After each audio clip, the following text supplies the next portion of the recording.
In World War II, armored trains turned rails into moving forts. Today, we will discuss every armored train used in World War II by major powers. First on the list is Germany. Early Panzerzüge were armored conversions with infantry and guns packed into cars. They guarded railways, but mines and cut track could stop them instantly. BP-42 used a protected locomotive and matched fighting cars to patrol the rear lines. It guarded bridges, stations, and supplied choke points with cannon, machine guns, and flak. BP-44 toughened protection for harsher ambush threats and refined the layout.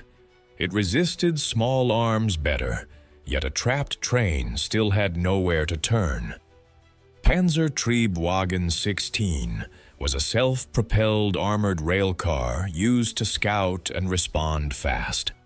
Useful for patrols, it remained vulnerable to aircraft and derailments. Artillery wagon mounted field guns to batter roadblocks and strong points near the line. On the straight track, they hit hard, but curves and dead ground could limit shots. Flakwagen carried flak guns to fight off low attackers along exposed routes. Crews often fired in the open, and muzzle flash could give away the train's position.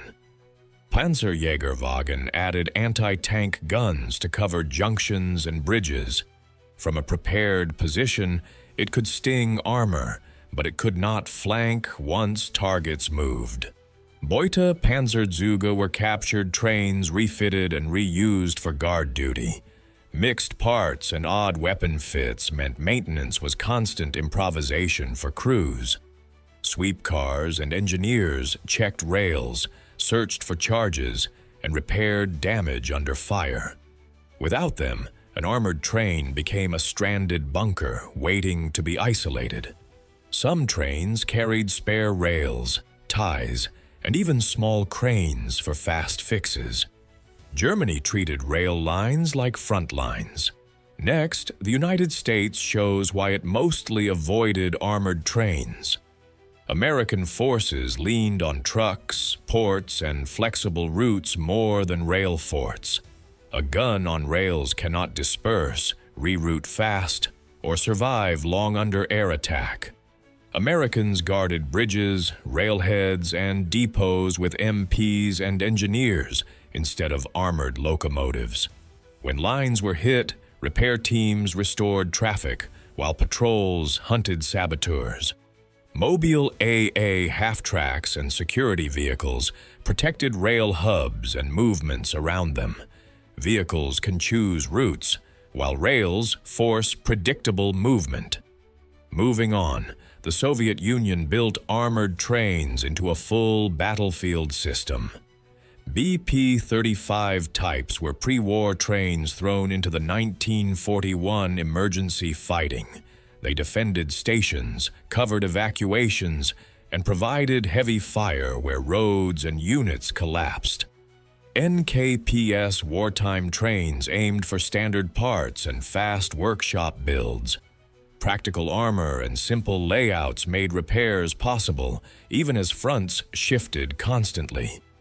BP-43 improved protection and fighting layout for mid-war needs. Turreted guns increased flexibility, letting trains support infantry and counter raids along threatened corridors. PL-43-style cars used rotating turrets to cover wider angles on the track. With infantry screens, the train could fight like a small armored group.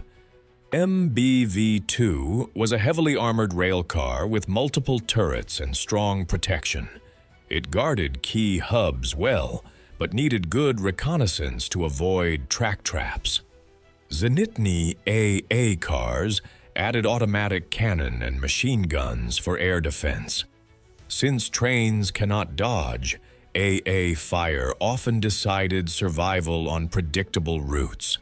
Rocket cars mounted launch rails for sudden area salvos with a huge shock effect. After firing, crews moved quickly because smoke and noise invited counterfire. Engineers and recovery cars carried cranes, spare rails, and tools to reopen damaged track. Repair speed matters, because a train that fixed its route was harder to isolate. Some trains gained names and reputations that boosted morale in their sectors. Fame also drew attention, so camouflage and deception stayed part of the daily routine. Typical operations were patrol, clash, withdraw, then repair and resupply. Across huge distances, trains acted as moving forts that returned again and again. If you enjoy these rail hardware tours, subscribe for more World War II machines, organized by Roll and Nation weekly. Next on the list, Britain shows a short, sharp, armored train chapter at home. Coastal armored trains appeared in 1940 as an emergency response to invasion fears. They patrolled coastal lines and rushed toward alarms with guns and infantry. A typical set used protected locomotive areas, gun wagons, and infantry sections for close defense. It was a moving guard post, meant to shift along the line quickly. Weapon fits varied with availability: naval-style guns, light AA pieces, and machine guns. The focus was deterrence and rapid response, not deep offensive action. Patrols focused on coastlines, bridges, and junctions that felt vulnerable to raids. Even without combat, the moving presence signaled the line was watched. Polish exiled troops helped guard key areas and supported rail security tasks. For veterans of armored rail warfare, it was familiar work with a clear defensive purpose. The Romney, Hythe, and Dymchurch Railway operated a miniature armored train for patrol. Odd as it looked, it carried weapons and did serious guard work. You could spot it by its tiny wagons and serious guards. As the invasion threat faded and mobile defense improved, the trains were stood down. Fixed rails offered less value once forces could move freely. Up next, Italy's were purpose-built coastal gun platforms on rails. Italy's treni armati put naval guns on trains to cover beaches and ports. Their advantage was redeployment, shifting batteries along the coast to meet threats. Some trains carried 152mm ship guns for heavy coastal fire. They hit hard from prepared positions, but depended on intact rails and protection from air attack. Other trains used 120mm guns, lighter and quicker to reposition. They delivered serious shells, yet they were tied to predictable routes and fixed rail geometry. AA cars added Breda cannon and machine guns to protect the locomotive and gun wagons. A single bombing run could cripple the engine, so air defense was vital. Operating reality was strict rail dependence mixed with useful firepower. The trains worked best under friendly cover, where patrols, reduced sabotage, and spotting was controlled. After the armistice, rail batteries faced disruption, capture risk, and broken supply. Many were seized or abandoned, and their coastal mission became hard to sustain. Finally, the last on our list, Japan's armored trains focused on security and control across occupied areas. In Manchuria, armored trains patrolled the South Manchuria Railway to protect bridges and stations. They were security tools against raids, meeting ambushes with armor and concentrated fire.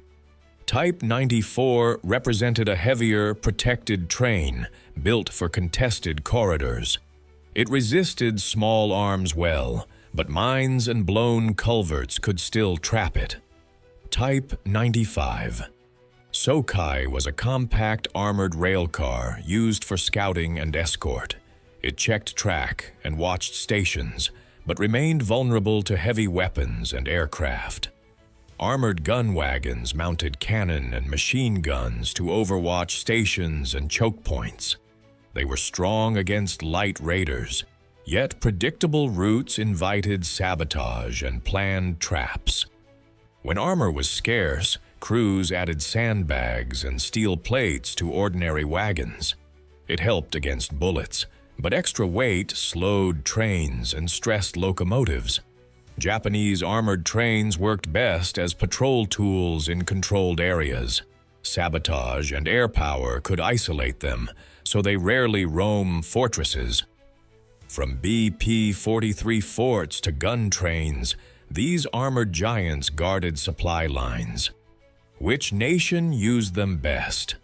Comment below.